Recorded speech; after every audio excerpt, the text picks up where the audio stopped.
신앙 고백 드리겠습니다. 전능하사 천지를 만드신 하나님 아버지를 내가 믿사오며 그 외아들 우리 주 예수 그리스도를 믿사오니 이는 성령으로 잉태하사 동정녀 마리아에게 나시고 본디오 빌라도에게 고난을 받으사 십자가에 못 박혀 죽으시고 장사한 지 사흘 만에 죽은 자 가운데서 다시 살아나시며 하늘에 오르사 전능하신 하나님 우편에 앉아 계시다가 저리로서 산자와 죽은 자를 심판하러 오시리라.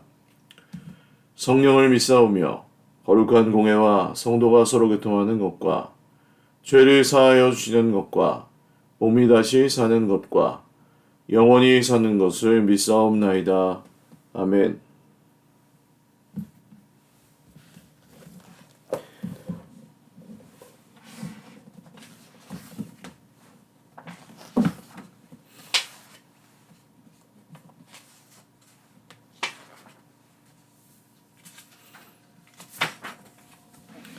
찬송가 285장 찬송 드리겠습니다. 285장입니다.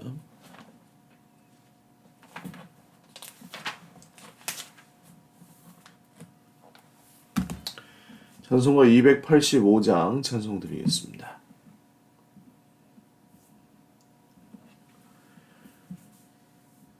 주의 말씀 받은 그날 참 기쁘고 복되도다. 이 기쁜 마음 못 이겨서 온 세상에 전하노라. 기쁜 날 주 나의 죄 다 씻은 날 늘 깨어서 기도하고 늘 기쁘게 살아가리. 기쁜 날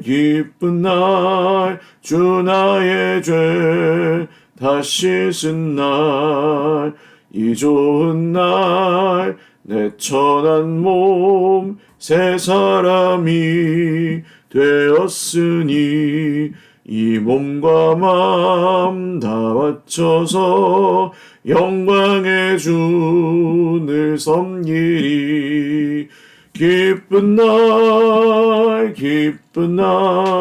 주 나의 죄 다 씻은 날 늘 깨어서 기도하고 늘 기쁘게 살아가리. 기쁜 날 주 나의 죄 다 씻은 날 새 사람 된 그날부터 평안한 마음 늘 있어서 이 복된 말 전하는 일 나의 본분 삼았도다. 기쁜 날 주 나의 죄 다 씻은 날 늘 깨어서 기도하고 늘 기쁘게 살아가리. 기쁜 날 주 나의 죄 다 씻은 날. 아멘. 하나님 말씀 구약성경 민수기 15장입니다. 15장 22절에서 41절 말씀. 민수기 15장 22절에서 41절 말씀입니다. 한 목소리로 읽겠습니다. 너희가 그를 범죄하여 여호와가 모세에게 말씀하신 이 모든 명령을 지키지 못하되 곧 여호와께서 모세를 통하여 너희에게 명령한 모든 것을 여호와께서 명령한 날 이후부터 너희 대대에 지키지 못하여 회중이 부지중에 범죄하였거든 온 회중은 수송아지 한 마리를 여호와께 향기로운 화제로 드리고 규례대로 소제와 전제를 드리고 수렴소 한 마리를 속죄제로 드릴 것이라. 제사장이 이스라엘 자손의 온 회중을 위하여 속죄하면 그들이 사함을 받으리니 이는 그가 부지중에 범죄함이며 또 부지중에 범죄함으로 말미암아 헌물 곧 화제와 속죄제를 여호와께 드렸습니다. 이스라엘 자손의 온 회중과 그들 중에 거류하는 타국인도 사함을 받을 것은 온 백성이 부지 중에 범죄하였음이니라. 만일 한 사람이 부지 중에 범죄하면 1년 된 암염소로 속죄제를 드릴 것이요 제사장은 그 부지 중에 범죄한 사람이 부지 중에 여호와께 앞에 범한 죄를 위하여 속죄하여 그 죄를 속할지니 그리하면 사함을 얻으리라. 이스라엘 자손 중 본토 소생이든지 그들 중에 거류하는 타국인이든지 누구든 부지 중에 범죄한 자에 대한 법이 동일하거니와 본토인이든지 타국인이든지 고의로 무엇을 범하면 누구나 여호와를 비방하는 자니 그의 백성 중에서 끊어질 것이라. 그런 사람은 여호와의 말씀을 멸시하고 그의 명령을 파괴하였은즉 그의 죄악이 자기에게로 돌아가서 온전히 끊어지리라. 이스라엘 자손이 광야에 거류할 때에 안식일에 어떤 사람이 나무하는 것을 발견한지라. 그 나무하는 자를 발견한 자들이 그를 모세와 아론과 온 회중 앞으로 끌어왔으나 어떻게 처치하는지 지시하심을 받지 못한 고로 가두었더니 여호와께서 모세에게 이르시되 그 사람을 반드시 죽일지니 온 회중이 진영 밖에서 돌로 그를 칠지니라. 온 회중이 그를 진영 밖으로 끌어내고 돌로 그를 쳐 죽여서 여호와께서 모세에게 명령하신 대로 하니라. 여호와께서 모세에게 말씀하여 이르시되 이스라엘 자손에게 명령하여 대대로 그들의 옷단 귀에 술을 만들고 청색끈을 그 귀에 술에 더하라. 이 술은 너희가 보고 여호와의 모든 계명을 기억하여 준행하고 너희를 방종하게 하는 자신의 마음과 눈의 욕심을 따라 음행하지 않게 하기 위함이라. 그리하여 너희가 내 모든 계명을 기억하고 행하면 너희 하나님 앞에 거룩하리라. 나는 여호와 너희 하나님이라. 나는 너희 하나님이 되려고 너희를 애굽 땅에서 인도해 내었느니라. 나는 여호와 너희의 하나님이니라. 아멘. 기도드리겠습니다. 살아계신 하나님 아버지 감사합니다. 오늘도 주님 앞에 예배합니다. 우리의 예배를 받으시고 오늘도 우리에게 말씀하여 주시옵소서.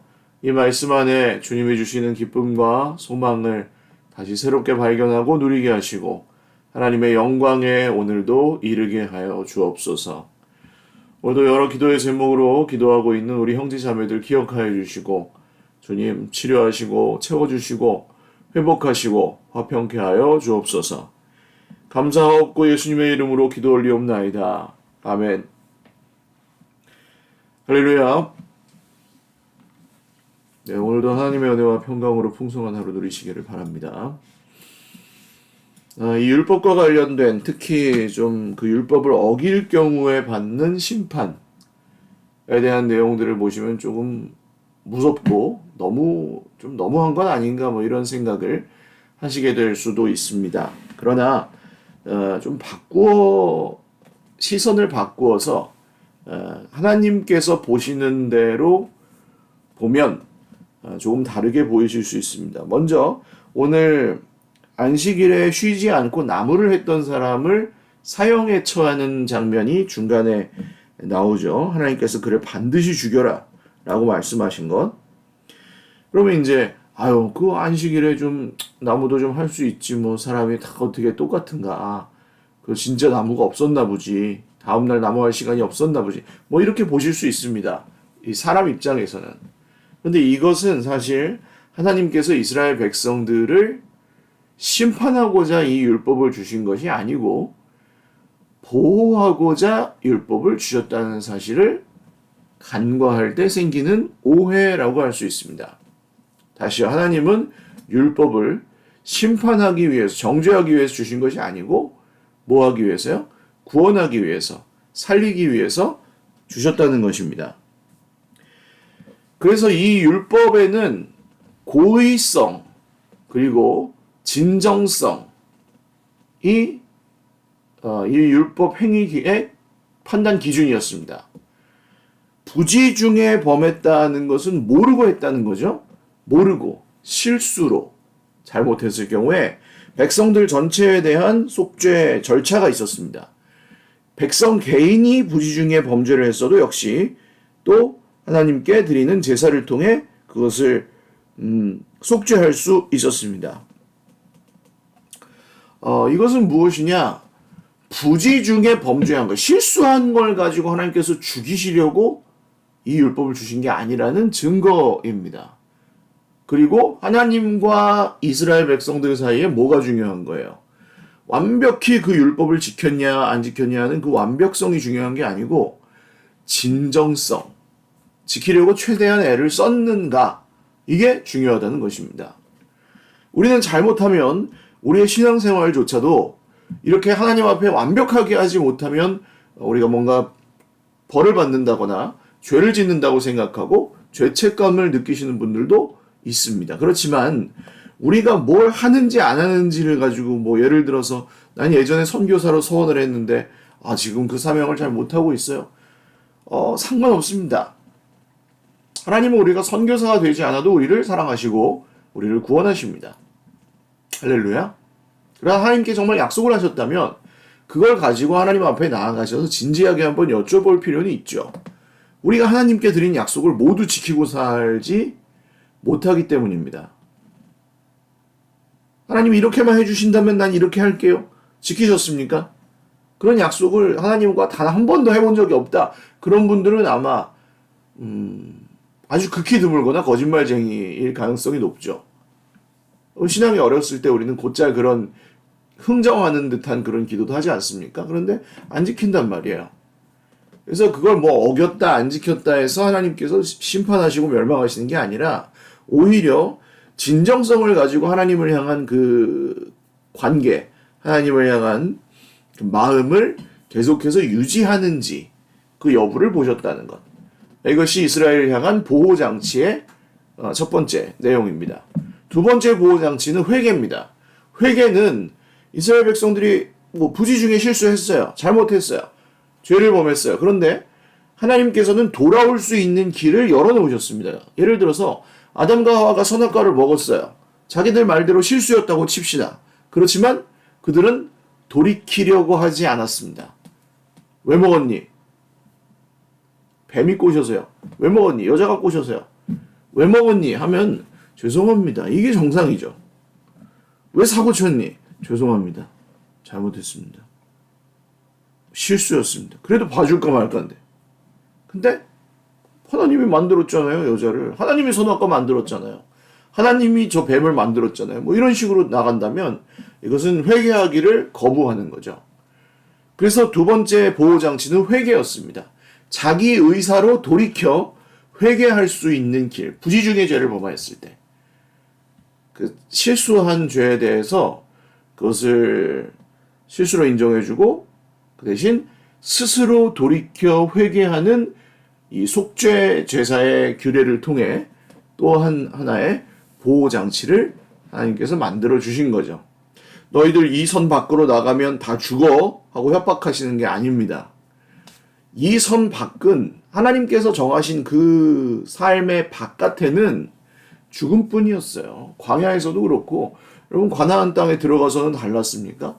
가나안 땅에 들어가서 무슨 농경의 신 아세라가 바알이 거기서 잘 살게 해주었습니까? 그렇지 않죠. 하나님을 의지하지 않으면 아무리 약속의 땅이고 뭐 축복의 땅 할아버지를 만나도 그 땅에 잘 살 수가 없고 잘 살아봤자 100년 아닙니까? 그러니까 하나님은 보호장치로 율법을 주신 거다라고 생각을 해주시면 좋겠어요. 왜냐하면 이스라엘 백성들은 이 율법을 오해해서 이것이 자기들의 무기로 삼았습니다. 다른 백성들, 다른 민족들을 정죄하고 자기들이 더 우위에 있다고 생각하는 그런 의의 무기가 된 거죠. 자기 의의 무기. 하나님의 의도 아닙니다. 자기들의 의를 지키는 무기가 되어서 로마인이든 그리스인이든 전부 그냥 깔보죠. 왜 그렇습니까? 하나님이 주신 율법을 오해했기 때문입니다. 그래서 원래 목적대로 하나님께서 이 율법을 이스라엘에게 보호하기 위해서 주신 것이라면, 구원하기 위해서 주신 것이라면, 이 율법을 이루기 위해서는 이 모든 그 율법에 대한 그 오해들이 불식되고 원래 목적대로 성취되는 것이 필요했는데 그 제사, 이 회개하고 돌이키는 과정이 필요했다는 거죠. 그게 그분이 누구십니까? 그것의 핵심적인 역할을 예수님이 하신 거죠. 유월절에 흠 없는 어린 양 제물이 되셔서 예수님이 이스라엘 전체의 죄를 대속하셨습니다. 그러니까 이제는 몰라서 그랬다고 변명할 수가 없는 시대가 된 거예요. 신약 시대는. 몰라서 그랬어요. 아니, 몰라서 그럴 수가 없어요. 하나님을 대적하고 고의로 하나님을 어기는 것은 가능하지만 하나님 몰라서 그랬는데 억울합니다. 그럴 수가 없는 거예요. 복음이 선포되었기 때문에.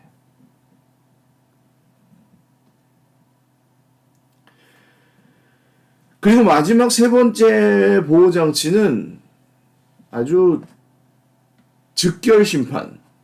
그러니까 이 고의로 죄를 범한 사람에 대해서 하나님은 살려두지 말라고 하십니다. 이게 언뜻 보면 잔인해 보이지만 이게 잔인하다고 보시기보다는 예를 들어서 이 몸이라고 생각해 보세요. 보통 교회를 그리스도의 몸이라고 하죠. 이스라엘 백성들이 지냈던 광야에서의 그 공동체 역시 광야 교회라는 말을 씁니다. 사도행전에 나오죠. 그런데 그 광야 교회에서 이 몸이 어느 한 부분이 고장이 났어요. 어느 한 부분이 썩었어요. 그래서 그 주변에 다 썩어요. 그럼 어떻게 해야 됩니까? 도려 내야만 몸이 살 수 있는 거죠. 귤을 한 박스 샀습니다. 겨울에. 근데 귤이 한쪽이 썩어 있었어요. 하나가. 근데 어때요? 귤은 하나가 썩어서 곰팡이가 들기 시작하면 그 옆에 눌린 귤들 다 같이 썩어서 번집니다. 근데 조기에 발견했단 말이에요. 그럼 어떻게 하면 돼요? 그 썩은 귤만 건져서 버리면 되는 거예요. 그리고 다른 거 다 잘 보관하면 더 이상 썩지 않습니다. 암세포는 도려내는 것이 몸을 살리기 위해서 유익한 일이고, 이것을 여러분 우리가 잘 알 수 있는 사건은 또 이 바로 전에 나왔던 가데스 바네아에 대한 이야기죠. 거기서 정탐꾼들이 10명은 그 땅을 악평하고 우린 못 들어간다. 우린 메뚜기 같다. 저들은 거인이다. 2명 여호수아와 갈렙만 저들은 우리의 밥이다. 하나님이 우리에게 주시면 저 땅에 우리가 들어갈 수 있다. 이렇게 얘기하지 않습니까? 근데 이 10명의 이야기가 이스라엘 백성들 그 남자 어른만 60만 명이 넘는 이스라엘 백성들 전체에게 퍼져가니까 완전히 하나님에게서 돌아서는 결과로 일어나죠. 고작 시작은 10명 뿐이었습니다.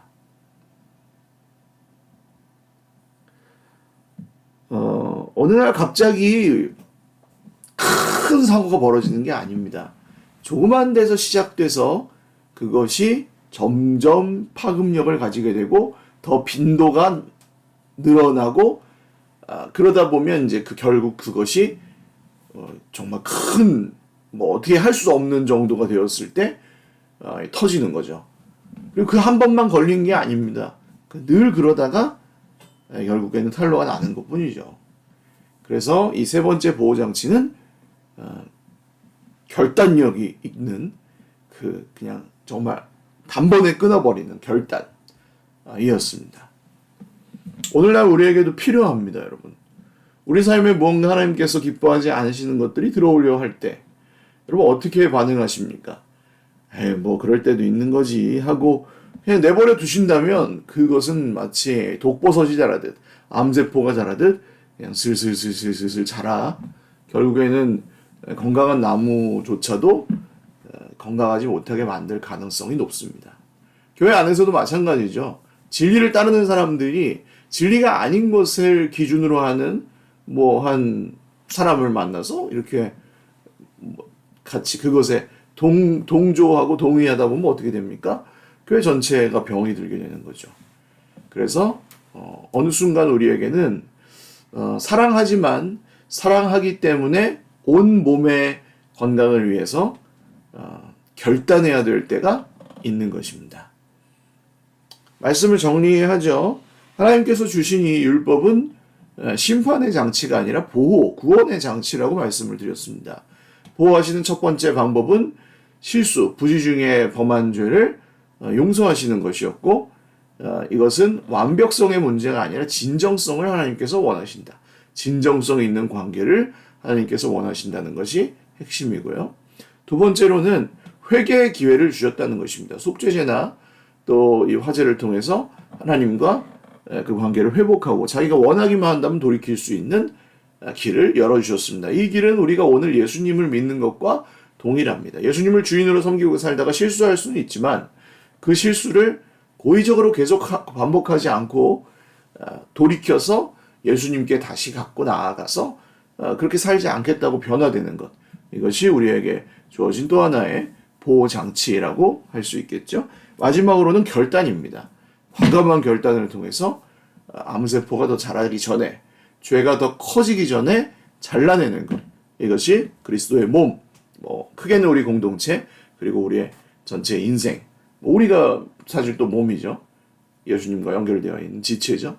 그래서 병들어 죽지 않기 위해서 우리 모든 것이 썩기 전에 결단하는 것. 이런 과감한 결단이 또 필요할 수 있습니다. 오늘 우리 삶을 한번 돌아보시면서 하나님께서 우리를 보호하시기 위해서 우리에게 주신 이런 것은 무엇인가? 정말 나는 진정성 있는 관계를 가지고 하나님께 대하고 있는가? 또한 하나님께서 나에게 돌이키라고 하실 때 나는 즉시 돌이킬 용기가 있는가? 또 하나님께서 뭔가 끊기 원하시는, 그만하기 원하시는 것에 내가 과감하게 단숨에 오늘 즉시 결단할 용기가 있는가? 한번 돌아보시고 또 그 모든 것이 하나님께서 우리를 심판하거나 또 미워하셔서 주신 것이 아니라 하나님이 우리에게 주신 보호장치라는 것, 여러분 기억하시고 오늘 하루를 살아가시면 좋겠습니다. 기도드리겠습니다. 살아계신 하나님 아버지 감사합니다. 주님의 은혜를 찬송합니다. 오늘도 우리의 삶을 돌아봅니다. 진정성 있는 하나님과의 관계를 가지고 회개하기를 두려워하지 않고 또 과감하게 결단하며 오늘 즉시 결단하며 살아가는 하나님의 은혜를 입은 백성들 다 되게 하여 주옵소서. 오늘도 우리 모든 기도에 응답하시고 우리의 걸음걸음을 지켜주시옵소서. 감사하옵고 예수님의 이름으로 기도 올리옵나이다. 아멘. 네, 감사합니다. 오늘도 주님 안에서 행복한 하루 되시기를 바랍니다. 사랑하고 축복합니다.